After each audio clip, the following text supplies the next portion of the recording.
Hello, hello. Hi, Cameron. I was just texting Todd to make sure that you guys got the right room. Yeah, I think he's got that under control. So, Okay.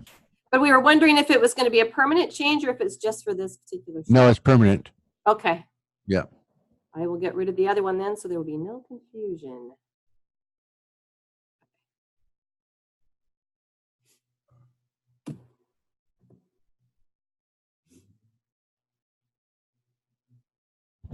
Hello, hello. Yeah.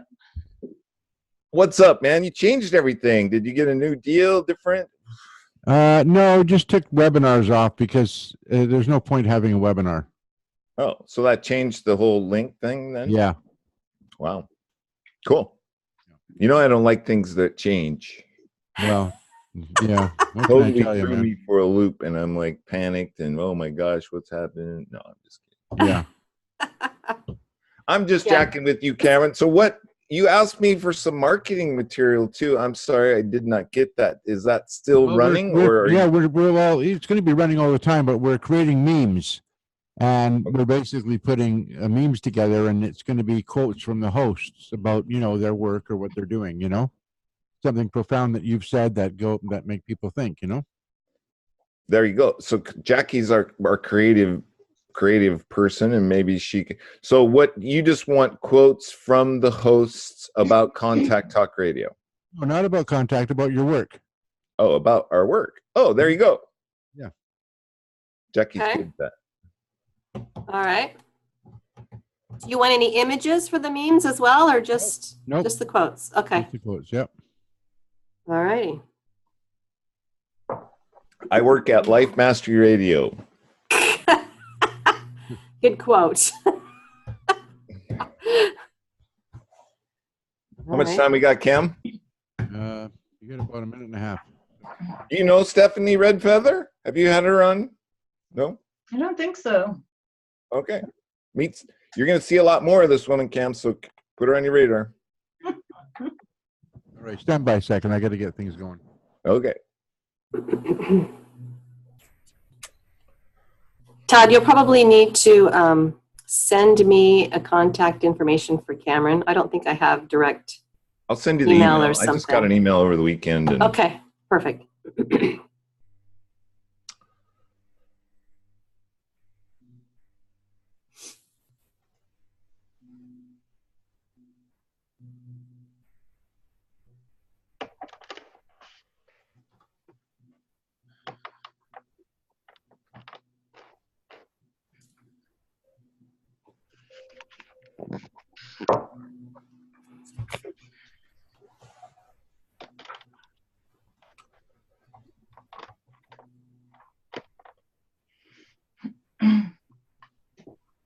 You'll start hearing our lead-in music here in a few minutes, Stephanie. hopefully. Yeah.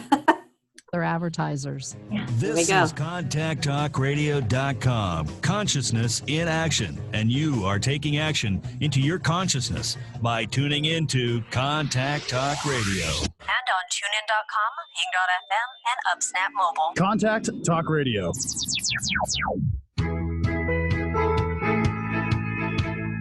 Welcome to Life Mastery with Todd Allen, the talk radio show that dives into the science of higher consciousness. Join Todd and his guests weekly at 10 a.m. Pacific Time and learn how to live a peaceful life with intentional mastery. Enjoy a survey of inspiring topics such as abundance, intention, health, manifestation, love, and transformation. It's all right here. Leading authors, speakers, coaches, entrepreneurs with stories and messages to support your well-being, let alone your most evocative dreams. Hey, it's another groovy day, and mostly that's because I make it that way. When I got up this morning, I decided, like I always do, it's going to be a groovy day, and it's a really groovy day.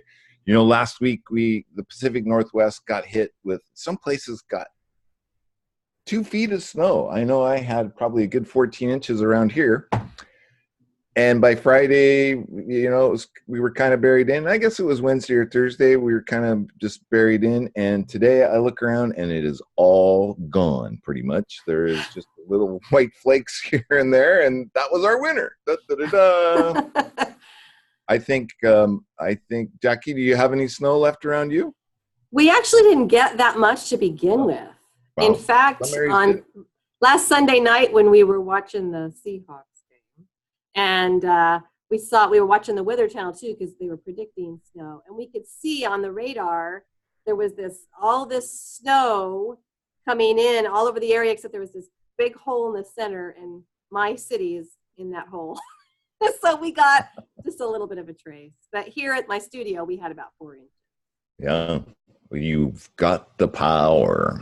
Yeah. Anyway, it is a beautiful day in the Pacific Northwest. The sun is out and everything's nice and green, and it's a little bit in shambles. There's branches everywhere, but yeah, hey, it's the beginning of a new year, and spring is just around the corner, and so is more daylight. I can hardly wait for that more daylight. Oh, yep. As always, before I start the show, I like to get myself centered and situated. And if we can just take a minute, close your eyes if you feel comfortable doing so, and consciously connect to the universe, that tree outside your window, spirit, God, Allah, whatever it is that you believe in. Just create that conscious connection to that and know that that's where you get power from. And now let's take in a deep breath all the way down, and let that breath out with just a big ah. And let your essence flow up through your heart center, through your speaker box, and out into the universe. And let's do that one more time. And this time, think about your dreams, visions, and goals, and just let them flow right up through you, out into the universe, and allow the universe the opportunity to make those come true for you. Chin up, wide-eyed, and bushy-tailed, and those things will be headed your way. There we go. As always, my co-host is with me today, Jackie Bailey, JackieBaileySpeaks.com. That's right. It's going well. Yeah, having a good week. Getting lots of things, lots of boxes checked off. And no, she's not broadcasting from the community college. That is actually her classroom in the background. That's where she teaches students public speaking skills, which I think is very cool. And it's a skill that will last them for the rest of their lives and make a huge difference in how they show up in the world. How's it going with all that? Going great. We've got some classes that are finishing up this coming week, and they'll be starting a second or another unit after that. And then we've got new classes coming up the same week, and some of them are halfway through, and there's all kinds of classes being added all the time, and the nonprofit is going well. Boy, yesterday I spent a lot of time working on some grants. There's so much paperwork. It's insane, but it's a learning process, not afraid to learn. But it took a lot of time yesterday, and I'm still not even done. Yeah, this has been cruising for a while, and I'm really curious. What kind of things are you hearing from the parents? I mean, you and I both know the power that's in these skills and the development of these skills, but are you hearing cool stuff from parents? The parents really love that my curriculum begins with conversation. Because any parent of a young child will tell you, they don't talk to me. I can't drag information out of them. And that's what we begin with. And I'll tell you, it's really difficult for the kids, too. They're very uncomfortable looking their peers in the face and actually having a conversation. And I think it's because they're not sure what they have to say, what they have to talk about. We have a lot of those conversations with each other to figure out what is it they want to say and how they can ask questions to get information from the person they're talking to, and how they can continue a conversation. And that's parents love that. How long does that take before? I mean, that's like a huge icebreaker, right? Oh, yeah. Jackie and I are from the Toastmasters world, so the icebreaker is a pretty important part. Yeah. That's got to be a huge. How long does that usually take to crack that? That's kind of cool. Well, our first course is 8 weeks long, and so we work most of those first 8 weeks on just learning conversational skills, learning to listen, because that's a huge part of conversation. It's not, I tell my kids, and they know this, it's not about you. When you're having a conversation, it's about the other person, and so you have to ask questions to get information from them, and you can't be thinking, what's my next question, if you're not listening to what their answer is at the current time. So we work on a lot. So is this pretty much every kid? I mean, are they all? Yeah. Wow. Oh yeah, I've got classes from grades 4 and 5, and then I have classes from grades 6 to 8, and then grades 9 to 12, and they all start those same conversational basics. Absolutely. Wow.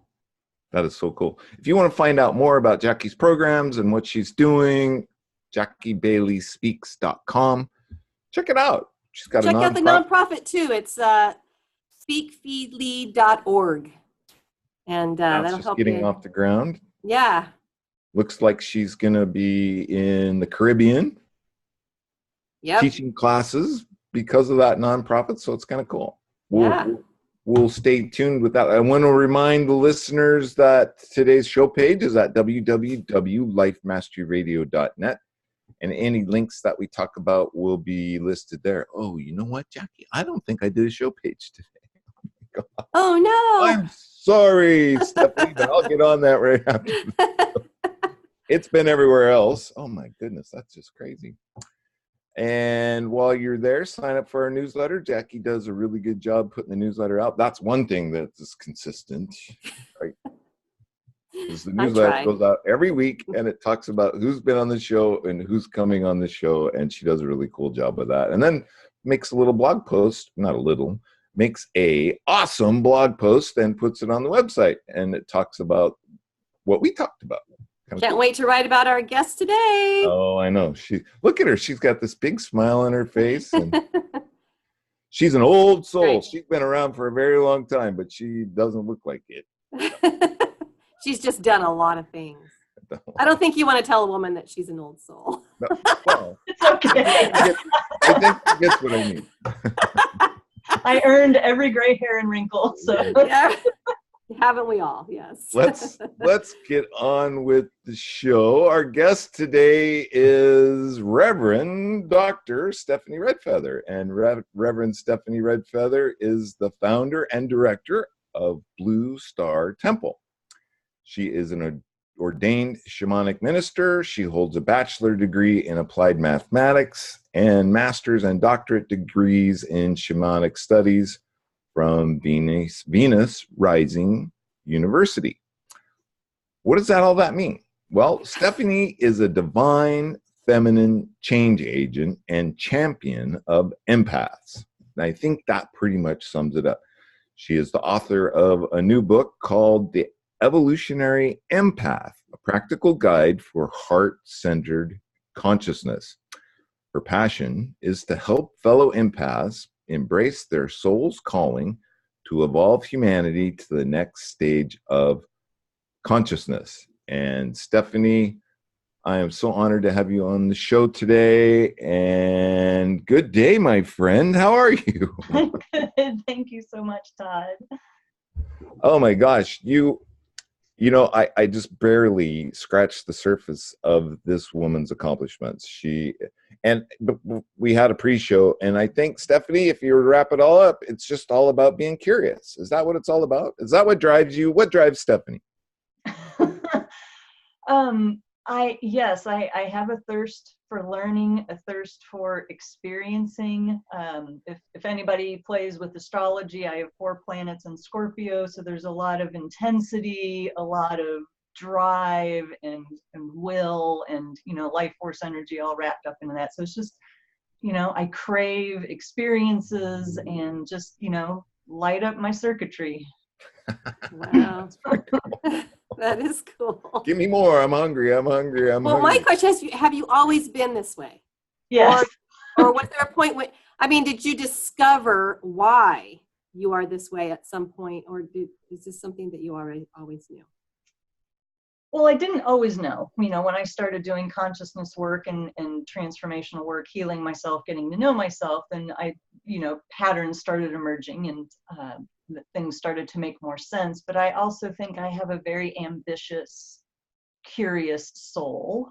And so some of those soul qualities make their way through into this human incarnation. And it's to my own detriment at times. It's like, I'm an edge walker, but you don't know where the edge is until you go past it and look back and go, oh, there it was. I stepped off the edge of my own becoming. Yeah. Right. Yes. Well, have you always had a empathic calling? I'm trying to understand this because in today's world, there's a huge calling for people. They don't quite understand it. They don't know what's going on. They're having a hard time dealing with the feelings they're feeling. And so has this always been an understanding you had, or did this take time to evolve? Yeah, this took time to evolve for sure. I was a very creative, sensitive child. My mom says that I always knew when somebody wasn't feeling good or when they were upset. I'd crawl up into their lap, or, before I knew what to do, I was energetically sensing that they needed comfort or something like that. And I'm still that way today, minus the lap part. I don't just crawl into strangers' laps, but I sense those things. When I was young, I went to a performing arts school, like the TV show Fame. So I was dancing, singing, acting. I was on stage, dance company with the city, doing all of these things. And then fast forward a few years, and I get a math degree and go into the Air Force. Wow. And so, there's a reason for that. There was a serious 180 that happened for me in my young teenage years. And did the Air Force, did that kind of, I'm just curious, did that kind of throttle it back on your exploration of yourself, or did that open up more doors? Because I know for me, it was huge being in the Marine Corps to be around all those different energies from all over the United States and other places. I spent a couple of years in Japan, and but I didn't quite understand what I was tuned into. Yeah, I had already throttled back. In hindsight, looking back, as I moved into my teenage years, the short version of the story is my parents got divorced when I was about 8. For the most part, I lived with my mom, and then I would go visit my dad and stepmom over Christmas and in the summer. And, in all the wisdom of a 13-year-old, decided that for high school, I want to go live with my dad and stepmom. And I did that. And it was life-altering. I mean, I know it was part of a soul contract, but my stepmother and I had karma. She was very mentally and emotionally abusive. My father was emotionally absent, basically let her do the raising of me. And so, all of these things happened where my feminine started to feel very unsafe in the world. And my masculine came in and said, I'll save you, and took her and put her in a box and put her away.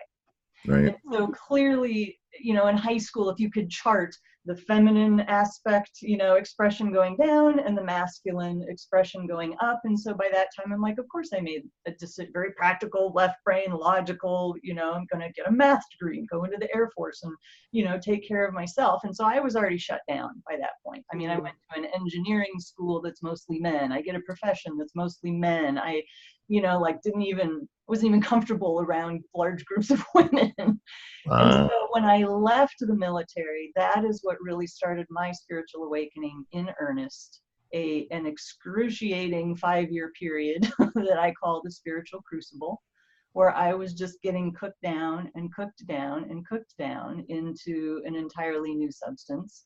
Wow. And, so this awareness of being an empath was part and parcel of that spiritual awakening, like coming to terms with my sensitivity, recognizing what it was. And at that time, 20-ish years ago, there weren't nearly the resources for this that there are now. Right. And so I wish I could have had the book I wrote 20 years ago, but I know that I went through what I went through so that I could have this book available for the people going through the same thing now. Totally. I feel the same way, Stephanie. Everything that I've done, every door that I've opened, every stop sign I've stopped at, all created the person that I am today. And if I was to go back and change it, I've thought about this more than once. I can't imagine doing anything different because I have a groovy life today. I really dig who I am. I really dig what's going on. And yeah, it has its challenges, but it's really, and I really dig feeling groovy. Da, da, da, da. No. So, Stephanie, what are some of the titles that you have either achieved or put upon yourself besides empath? Oh my goodness. Well, I haven't thought of it in that terms. Let me answer the question in this way and then tell me if that doesn't work for you. When I think about my sacred work in the world, there are several pillars to it. And so one of them is the empath piece. I'm an empath and I feel like I have a lot to offer people who are empaths. It's hard to just say I'm a shaman, because I know so many shamans that I'm like, if you're a shaman, then I'm a neophyte, it's like it's hard to claim that. So I'm more comfortable saying I'm a shamanic practitioner or I study in a shamanic tradition. But I live a shamanic lifestyle. I interact with the world with shamanic consciousness. So that's another title if you want to call it that. The divine feminine has been a huge theme in my life because, again, with the spiritual awakening, there were all of these parallel themes happening at the same time. And one of them was the reclamation of my own feminine self that I talked about putting in a box, or the masculine did, to keep her safe.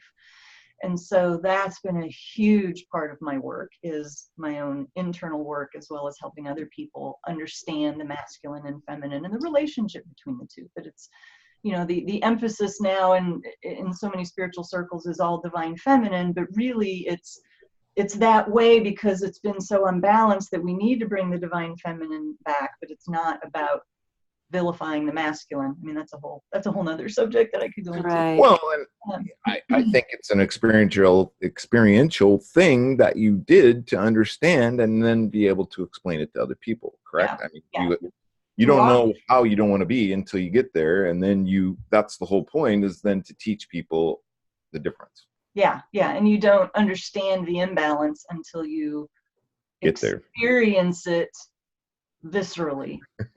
Right. So what exactly is an empath? I teach my students how to have empathy. That's a huge part of communication skills and conversation, is to be able to empathize with another person. Is that the same as being an empath, or is it different? It is different. They stem from the same word. Empath comes from the term empathy. But we're creating new language around these things, new definitions and understandings. And I think of empathy as it's a quality that we possess. It's something that we can access to build a bridge to another person, to be able to see things from their perspective and walk in their shoes. Now, if you take that quality and turn up the dial so that you feel that 24/7, that's an empath.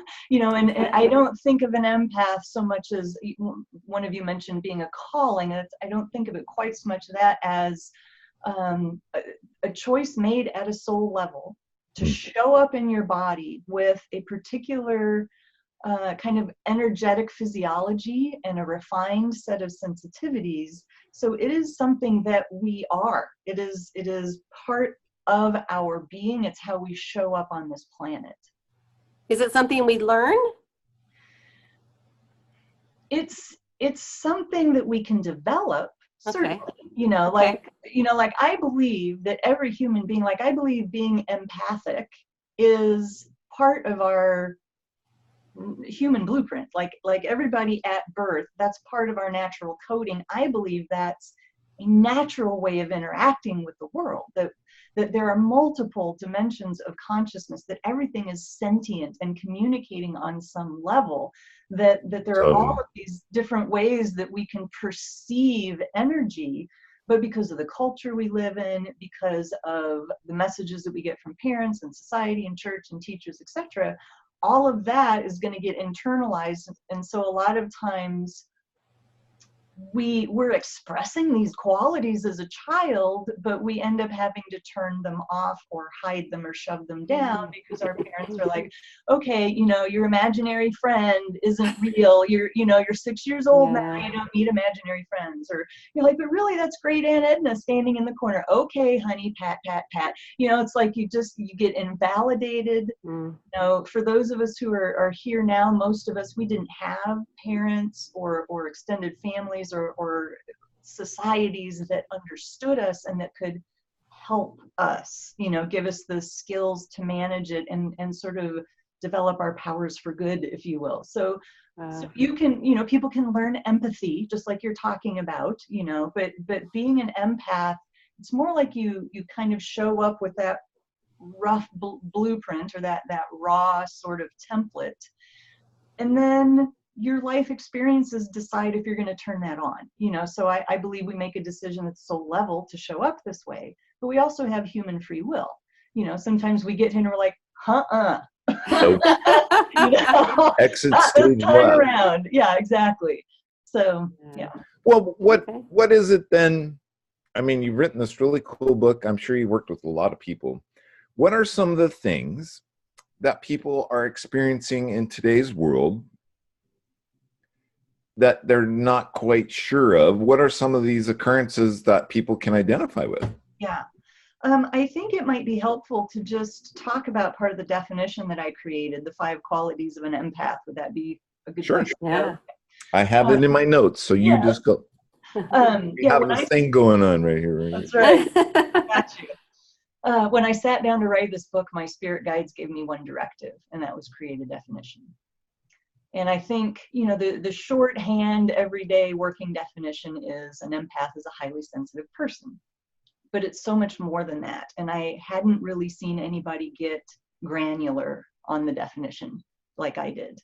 I spend 2 chapters talking about it, you know, all of these, you know, what an empath is not, and, you know, the 5 qualities of an empath. And, you know, when at the end of all of it, I condense the definition into a paragraph.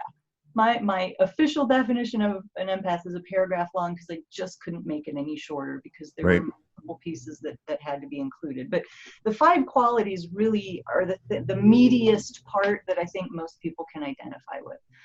And so the first quality is our ability to merge with and absorb the energy of other beings. And so that's people, animals, anything with, you know, life force. And this stems from our very personal open energy field. So when we're not aware of this quality, this is what causes us to be codependent in relationships, to have trouble with boundaries, to take on everybody else's emotions and problems and think they are our own. Mm-hmm. The second quality is a highly sensitive nervous system. And you know, that's kind of a bit of a, well, duh, you know, nervous system is supposed to be sensitive, you know, but for empaths, it's like somebody oversensitive. Yeah, somebody altered the dial and said, oh, we're going to turn it up to 20. So we're processing so much stimulus at any given time that it is really easy to get overwhelmed and overstimulated. And so this is why for empaths that self-care is absolutely critical.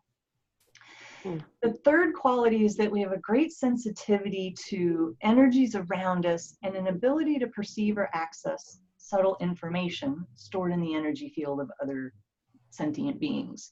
And so this is the quality that makes it easy for us, if you will, or much more predisposed to see the dead or apparitions or angels, or, you know, be able to do animal communication or read Akashic records, or we just have wicked intuition or have paranormal experiences, or, you know, all of those sorts of things fall under this category. The fourth quality is the premium that we place on peace and harmony. And that is in ourselves, that's in our relationships, in our environment. And so again, when we're unconscious of this aspect of ourselves, this can cause us to be doormats, to not advocate for ourselves, again, to be very codependent, to defer to other people, because we will do absolutely anything and everything to keep our environment harmonious and peaceful, and to not rock the boat.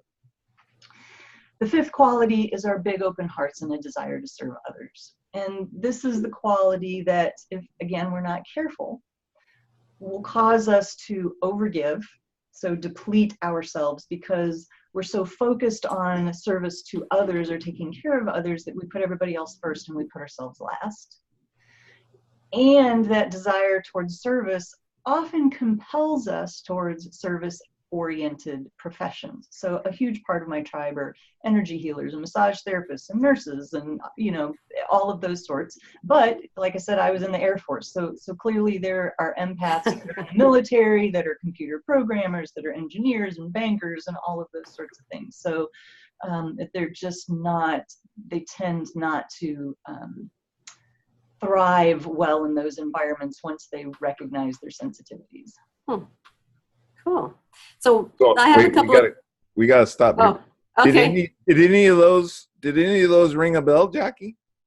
Well, yeah, a few of them in a roundabout way. But I wondered, what does an overstimulated nervous system look like? And then what does an empath do for self-care? So the two-part question. So an overstimulated nervous system looks like, you know, or, you know, like just catatonic in the corner sucking your thumb, or, you know, just however we react when. But it can manifest in other internal ways as well. Yes. I mean, just think of all the different ways that we can manifest stress, because that's just overwhelm is just another version of stress. Like we can't handle it, there's too much, our brains shut down, we can't think, we isolate ourselves, or we develop internal conditions, you know, because of it. A lot of different ways that can show up. Okay. So self-care can be 100 different things. I have a long list in the book. But the first part is really the awareness, recognizing I am overwhelmed, because you're not going to do anything about it if you're not conscious of the fact that it exists. And so once you recognize that you know, there are things that you can do in the moment. So more like triage, you know, if it's an acute instance of I am overwhelmed right now, what do I need to do? It may be I've got to look at my to-do list and half of these things are not happening today. And there's more of the daily preventive types of things that you do to keep your nervous system calm and to keep your vibration high. So it's kind of like building up, there's a word I can't think of, kind of like your endurance or your ability to immunity, thank you. So that can be spending time in nature, making sure you're doing your spiritual practice, whatever things make you happy, like working out and taking baths and, you know, working with essential oils, getting your massage or energy treatments, doing your own internal self-reflection work, whatever that is. I mean, part of it is getting to know yourself and knowing what things work for you and what things feed you, because we can be particularly sensitive to the balance in our energetic bank account. And when our energetic bank account gets down to zero, we have got to fill it back up.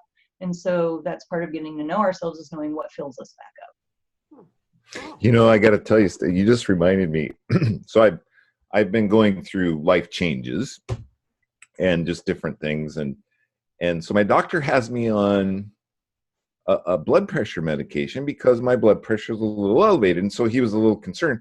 So this article yesterday caught my attention. It said, 3 simple ways to reduce your blood pressure. And I thought, well, I'll just check this out. You know what the number 1 was? Prayer and meditation. Mm. And I thought about that. I'm like, wow, I'm an avid meditator, but prayer, really? That connection? The second one was eat a handful of walnuts every day, because there's something in walnuts. Okay. And the third one was balance. Just exactly what you were talking about. It's just having that balance in our lives.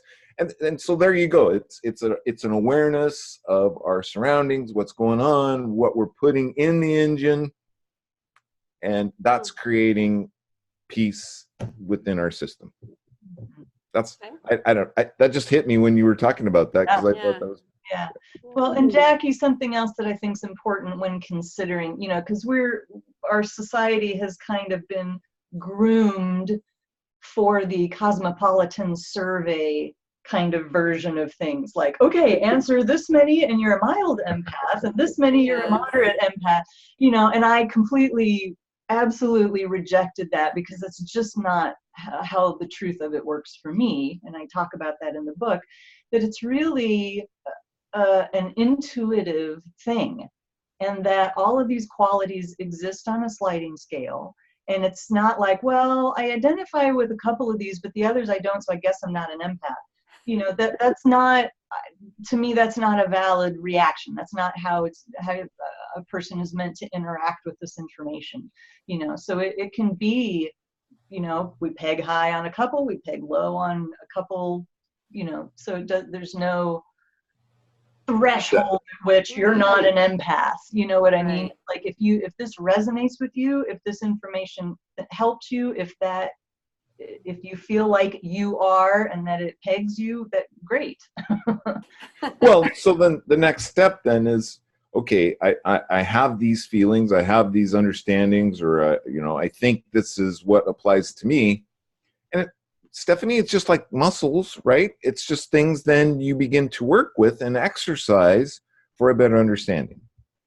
Yeah, and you know, the real delineation point for me is being an unconscious empath and being a conscious empath. And really that point of demarcation is the moment you become conscious to the fact that you're an empath. Mm. Because, you know, when I was talking about the definition, and I kept saying, when you're unconscious of the fact, here's how life usually works. And when we don't know we're an empath, you know, 99% of the time, we are going to be living from the unhealthy qualities, which is things like codependence, taking on everybody else's emotions and problems and thinking they're your own, not knowing where you end and the next person begins, being completely overwhelmed, taking on, you know, not just taking on everybody else's stuff, but putting everybody else first, you know, so not tending to your own needs. And so many of us have these experiences. And so once we realize, okay, I'm an empath, now we can start to take control, if you will. We can move out of being a victim into going, okay, I understand I'm different, and what tools do I need to develop so I can have a healthy relationship with these qualities and view them as an asset instead of a liability. Okay, Stephanie, the $1 million question. Are you ready? I'm ready. Where's the million? Oh, right. She was ready. Wham!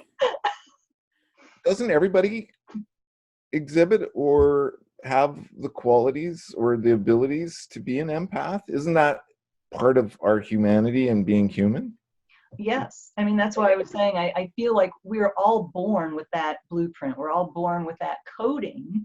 And then it's just a matter of all of those factors that come together to help us make decisions, usually not conscious, of if we're going to turn those on. Are we going to express them? Are we going to consciously, you know, be that? Unless you're a psychopath. Well, and I just have, I don't want to step on Jackie because I know she's just frothing with questions inside there. I just have one more. So it's my understanding that in today's world, you know, the whole empathic tuning in is also cyclic, that we throughout life go through these cycles. And that's where the whole thought and idea, the dawning of the Age of Aquarius came from. And we are in the Age of Aquarius, or we're in the very beginnings. We've now crossed that border between the start and it has started. And that's a huge thing that's playing in society because people are becoming more and more in tune because of the cycle. Did I get that right? Cycle? Yeah. So as I was writing this book, I kept getting higher level downloads and higher level downloads. And the title changed 3 times. Oh. And when it finally became the Evolutionary Empath, I'm like, aha, okay, now I get it. Now I understand this bigger picture that I am bringing through. And so, you know, chapter 2 in this book is a little different from all the others. There's a little science, there's a little, you know, so I try to break it down Right. for the person who's not sciencey at all. But there are over 30 ancient cultures who have documented a grand cycle of time that we most commonly call the Great Year. Mhm. And that great year is a 24,000 year cycle. Some say it's 26,000. There's a reason for that discrepancy. I've heard 28, 30. It rounded Yeah, up. whatever model you subscribe to is fine. But the idea is that for half of that cycle, humanity is ascending in consciousness. For the other half, we are descending in consciousness. If you're familiar with the Greek ages, Iron Age, Bronze Age, Silver Age, Golden Age, those are just breakdowns of that great year cycle. And so, you know, every single ancient culture doesn't point to exactly precisely the very same date that we all turn the corner, you know, because it's all based on interpretation. A lot of that information Feeling. is lost or destroyed, but they pretty much all agree we have turned the corner. Humanity is back in a cycle of ascension. We are out of the Iron Age. We are several hundred years into the Bronze Age. We are raising in consciousness. Time is moving faster. Our vibration is raising. And I believe that empaths are here because it's time for us again. Yeah. You know, we come into the planet with these refined sensitivities and this, like I said, this different energetic physiology. I believe that we are where humanity is heading, and that some number of, you know, hundreds or thousands of years down the road, empath won't even be a thing. It'll just be synonymous Part of with it. human. And this is all part of the evolution of the human too, because empaths are here to support that growth and that becoming. Yes, yeah, and you know, I talk about the history of an empath and how we're still an anomaly in Western civilization, Western medicine, Western psychology. They don't know what to do with this yet, you know. And if you think of geologic time, 100 or 150 years is the blink of an eye. And so those empaths, those of us who are here right now on this planet and who have come before us, collectively, we are the empathic Big Bang. And so, you know, there's a quote in the movie Moneyball that says, the first guy through the wall always gets bloodied. And so collectively, we are the first ones through the wall getting bloodied, knowing that we would come into our earth body at a time when we would be the black sheep, when we would be misunderstood, when we would be considered a threat, or, you know, however many other names we've been called, too sensitive, too emotional, fragile, you know, unreliable, all of those things I've been called.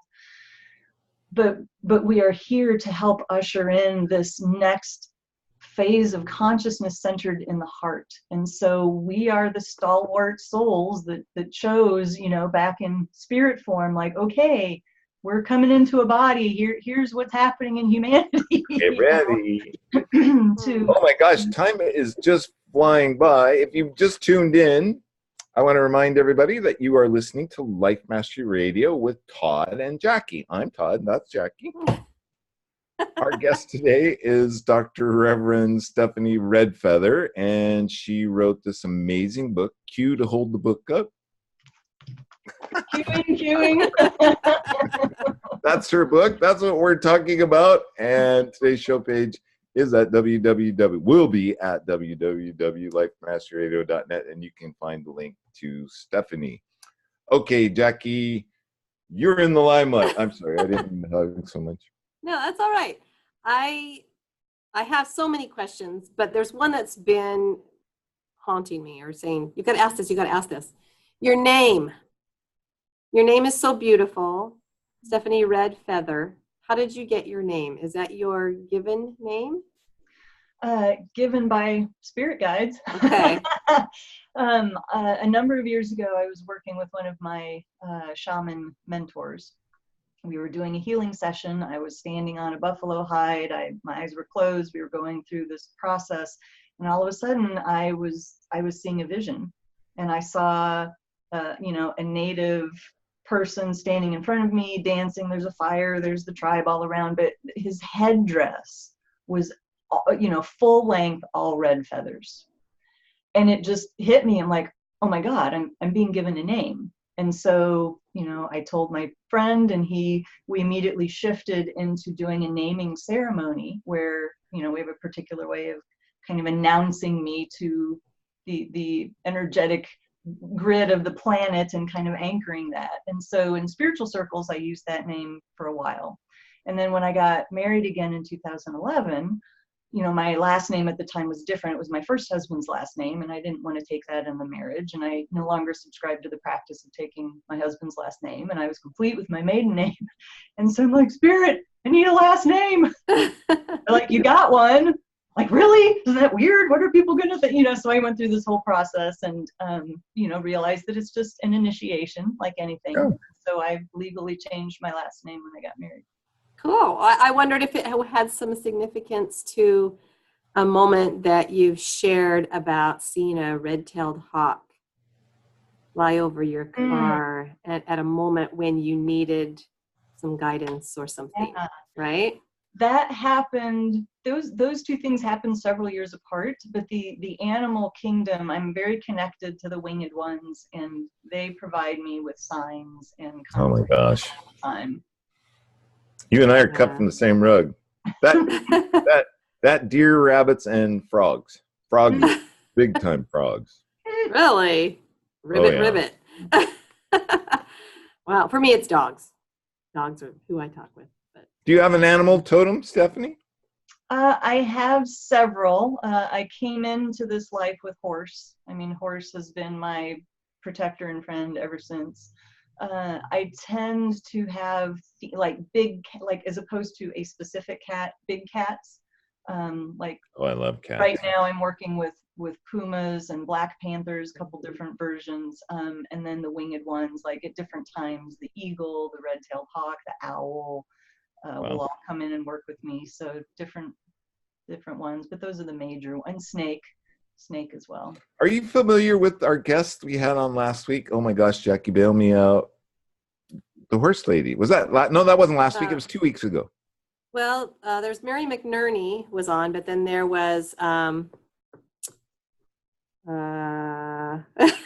can't think of her name. Helen Brennan. Oh yeah, Brennan. she's from the UK. And Yeah. she has set up a horse sanctuary, but then Right.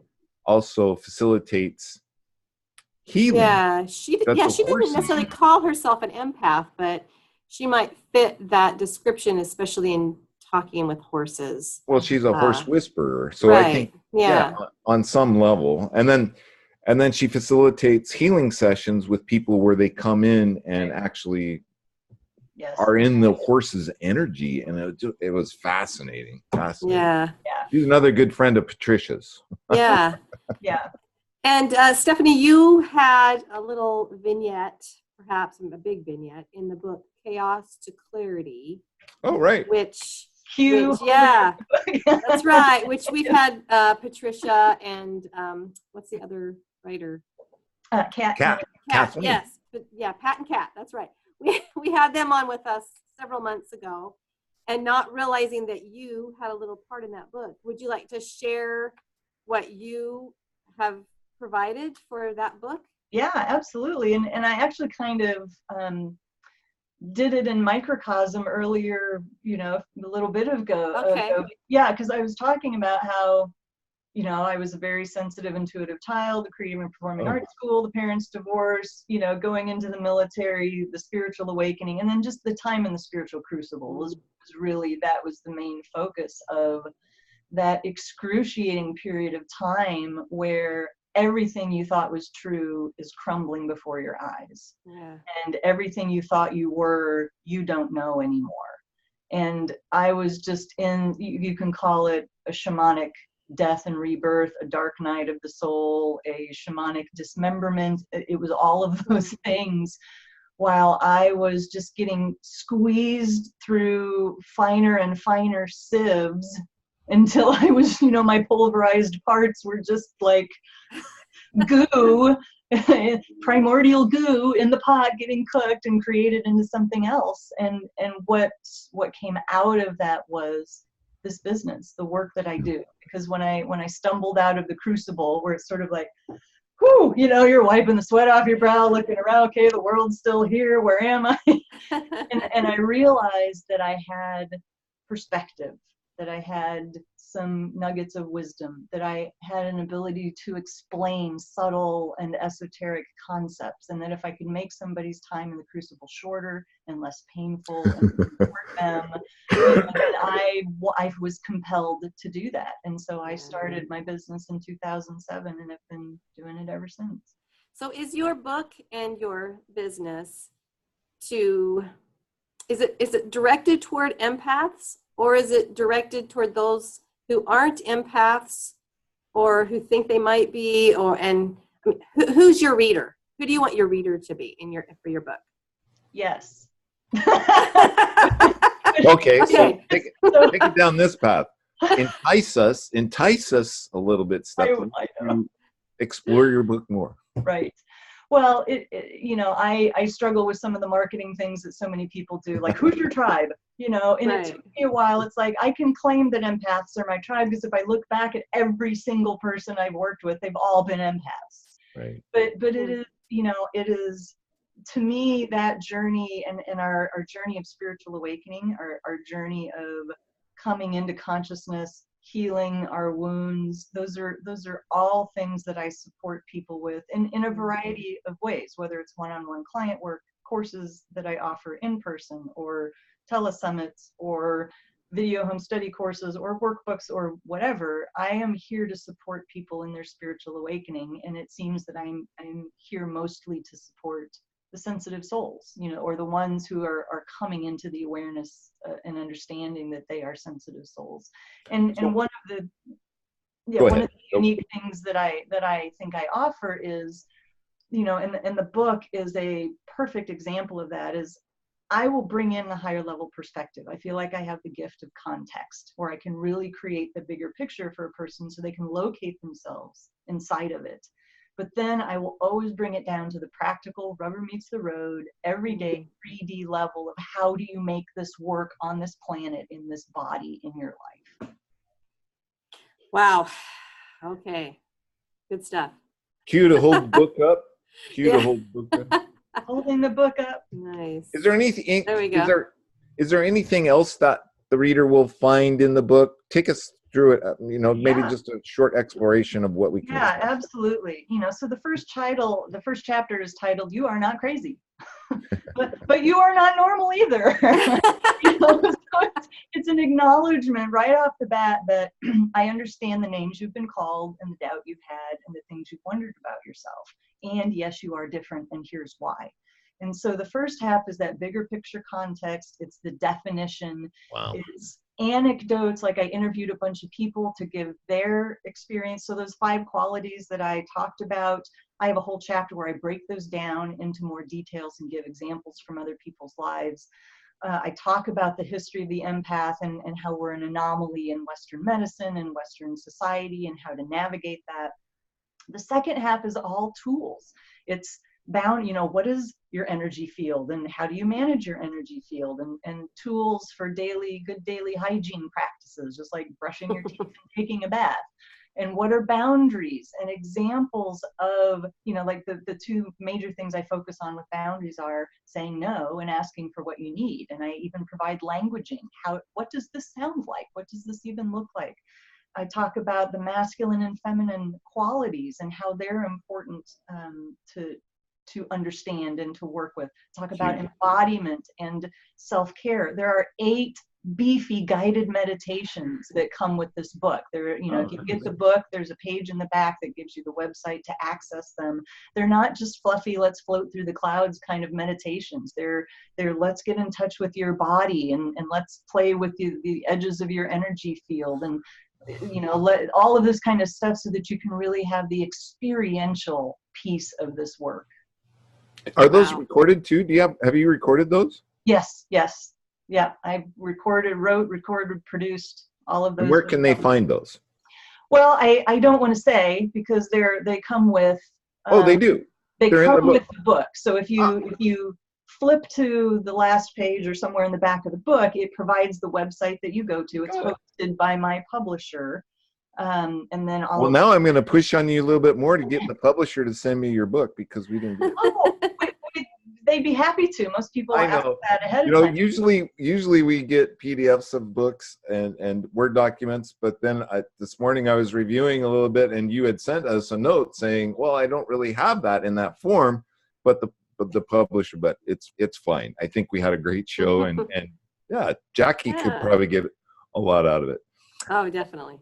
Oh my Definitely. goodness, ladies, this hour just went so fast. We have about 5 minutes left, and Stephanie, I just want to make sure that you know, and I hopefully we're okay that you will come back on the show, because I think there's a lot more. Thank you. Oh, I would be delighted. I would love. Didn't you have fun, Jackie? Oh yeah, I was gonna say, especially if there's another book coming Yeah. out soon. Oh, I'm sure this woman has more books. You know, that's one of the things with traditional publishing is there's a long lead time, but they're all right here, and getting them worked out, and we'll see what the publishers want to do. Is there a final parting shot that you have, Stephanie, that you'd like to share with our listeners? Or? I've never been asked that before. A final parting Welcome shot. to Life Mastery Radio. I'll just do the cheesy, selfless promotion and hold up my book one more time. Well, maybe you could tell us about the day in the life of an empath. Oh, What yeah. what is your most enjoyable part of your day, and what do you look for that might send you off on a bad path for a day as an empath? Right. For me, the overwhelm is a real big piece I have to monitor and manage daily. And so that can be overwhelmed from, too many things on my schedule. It can be overwhelmed from so many things that I want to get to, or the stimulus of interacting with a lot of people. So I just have to manage all of those things. But what I love is that connection that I feel to things, where I can just drop into that space and feel my land and feel the trees and feel the connection to spirit, and know that I am surrounded by a world that is alive and sentient, and supporting me and working with me is an amazing feeling. I mean, I do some form of spiritual practice every day. Cool. Well, we're still human, right, Stephanie? I mean, it's a self-awareness because, we find ourselves withdrawing or just closing up, and it's like, whoa, wait a minute, what's going on? And so this is the awareness of that connection, or maybe I need to do things a little bit different, and it makes for a groovy life. Yeah. Am I right? It does. And on that point, I just want to share a tool that I've shared with most people that I've worked with, and that is, especially if you're new at this and you're starting to dive into yourself and you're looking at this kind of backlog of of unresolved wounds and traumas and all of those sorts of things. It's like when you put your thumb over the end of a hose, the pressure backs up, and as soon as you take your thumb off, the water goes shooting out. And what I tell people is, it's not going to feel that intense forever. Right. Like once you take your thumb off, it's like, whoa, fire hose. But eventually it goes back to normal flow. Well, right. And I think there has to be a proofing period of, hey, this is the deal. This is real. And here, I'll give you more evidence. Yeah. At least it was for me. It was pretty Cool. Oh my gosh, ladies, I want to thank both of you. Jackie, we have like a minute and a half. Any great takeaways? I know you're going to write a great blog post about this show, and I see light bulbs just boop, boop, boop, boop, boop. Yeah, I mean, I've never thought of myself as an empath, but I might have some areas that I am. And so, yeah, I'm definitely going to get Stephanie's book and delve into it a little bit deeper. More news at 11. We're going to follow Yeah. this. This is pretty cool. And we're going to have Stephanie back. Stephanie, thank you so much for showing up as you today and for being you in the world. Thank you. This was awesome. I loved it. That's about all we have for today. I hope you enjoyed the show. It went very, very quick. Today's show page, again, is at lifemasterradio.net. Go there, check it out. Check out Stephanie's website. Check out her book. It's very cool. She'll be back on the show. And lastly, here's the deal. Please, please make it a great day, because it's all about choice. Bye-bye for now. Bye. Thank you for tuning in to Life